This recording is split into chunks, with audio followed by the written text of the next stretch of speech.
오늘 우리 친구들과 목사님이 전할 말씀은 바로 에스더에 관한 말씀이에요.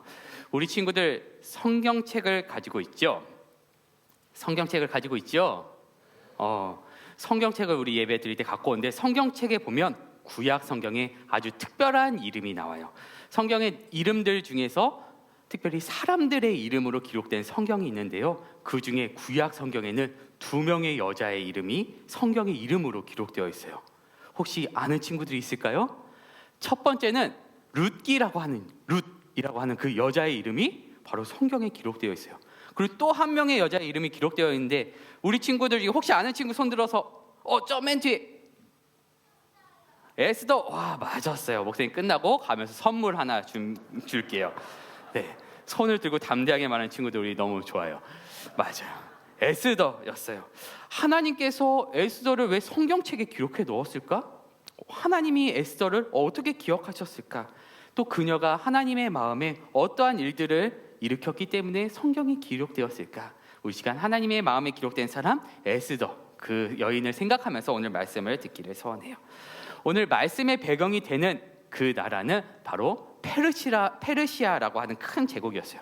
그 나라 보면 이집트도 있고, 우리 친구들 아는 아테네도 있고, 또 예루살렘도 있고, 또 터키와 또 이렇게 큰 땅을 차지하고 있었던 엄청나게 큰 나라의 이야기였어요. 그 나라에는 바로 어른들은 보셨을 법한 영화 300에 나왔던 그 사람도 있는데요, 바로 크세르크세스라고 하는 아수에로 왕이 다스리고 있었던 나라예요.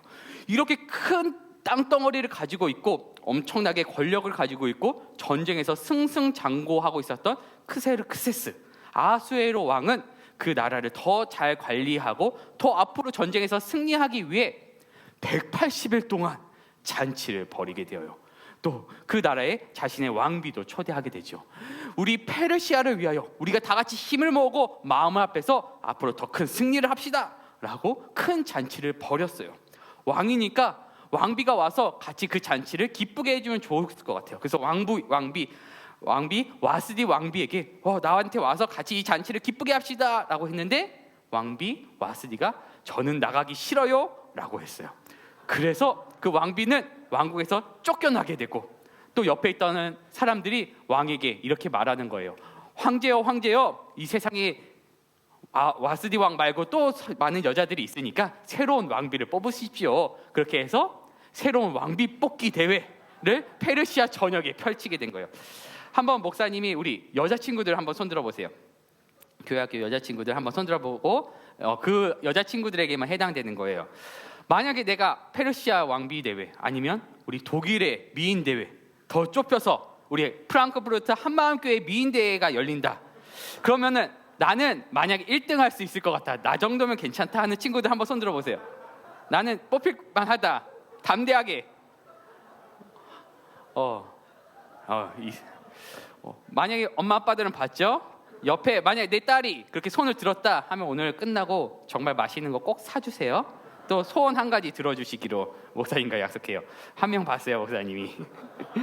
자, 이렇게 왕비 뽑기 대회를 벌였어요. 그래서 페르시아에 있는 수많은 여인들이 그 왕 앞에 나간 거예요. 근데 그 중에 누가 뽑혔냐? 라고 하면 우리 에스더 2장 17절 말씀인데요, 같이 읽어볼게요.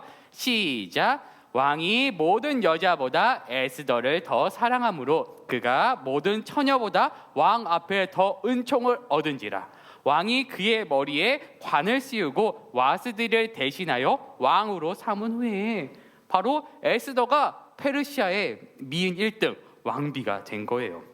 성경이 이렇게 끝났다 그러면 해피엔딩이다 라고 그러면 끝나고 에스더가 끝나버렸으면, 너무 예뻐가지고 왕비가 된 이야기로 끝났으면은 성경에 기록됐을까? 그러지 않을 거예요. 왕비가 된 이후에 에스더의 삶에는 덴저, 우리 더주 기억나죠? 단거, 우리 위험의 요소가 찾아오게 되었어요. 바로 아수에로 왕 옆에 하만이라는 사람이 있었기 때문이에요.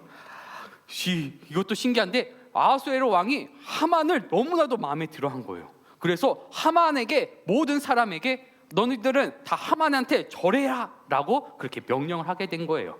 우리 에스더 3장 2절 말씀인데요, 이것도 같이 읽어볼게요. 시작. 대궐 문에 있는 왕의 모든 신하들이 왕의 명령대로 하만에게 꿇어 절하되 모르드게는 꿇지도 아니하고 절하지도 아니하리라. 아멘. 왕이 말씀한 거예요. 하만한테는 내가 하만 진짜 좋아하니까 하만한테는 너희들 다 절해 라고 말해요. 정말 하만이 지나가면 모두 다 엎드려서 절을 하기 시작하는 거예요. 근데 모르드게는 하나님 위에 다른 사람들에게 신에게 사람에게 절하지 않았을까? 여러 가지 소리가 있지만 그는 하만에게 절하지 않았어요. 그러자 하만의 마음에 막 분노가 일어나기 시작하는 거예요. 이 모르드게, 이 사람을 어떻게 하지? 그러다 보니까 모르드게가 유다인이라는 걸 알게 되었고 왕한테 가서 하나님의 명령을 따르지도 않고 듣지도 않는 저 유다인들을 내가 벌할 수 있도록 저에게 책임을 주세요. 그 사람들 다 벌하게 해주세요 라고 왕한테 말했어요. 근데 왕이 또 신기한 게 그 하만의 말에 홀라당 넘어가서 자신의 반지를 빼앗아 준 거예요.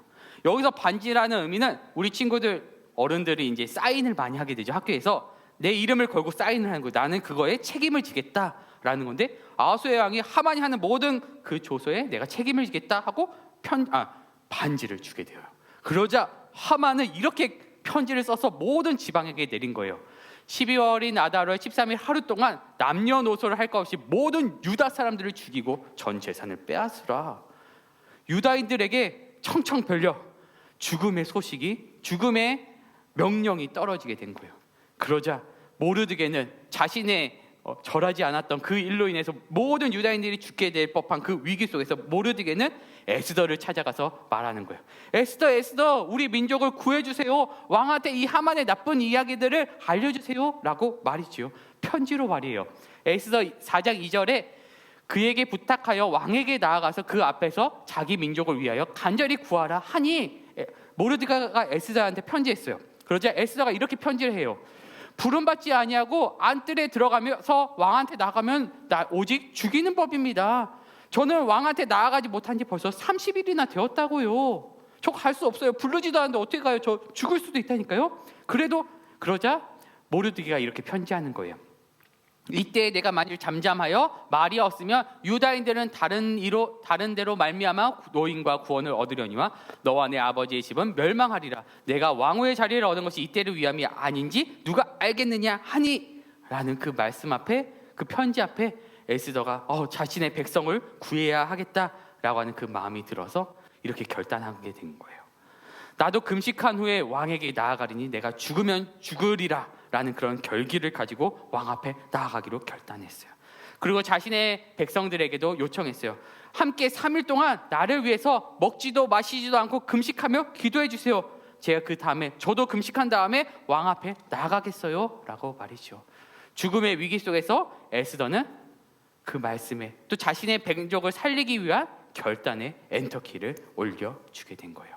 왕 앞에 나아가는 것 그냥 나아가면 되지 않을까요? 나는 예쁘니까 라고 생각할 수 있지만 왕이 부르지 않았을 때 왕한테 나아가면 오직 죽이는 법이 바로 페르시아의 법이었어요. 왕 앞에 나아가는 것은 또 다른 에스더의 인생에 있어서 위기의 순간이었어요.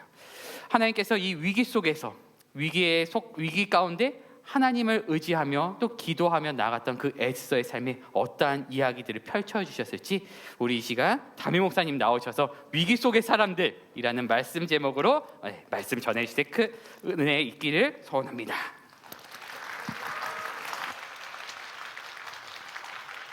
네.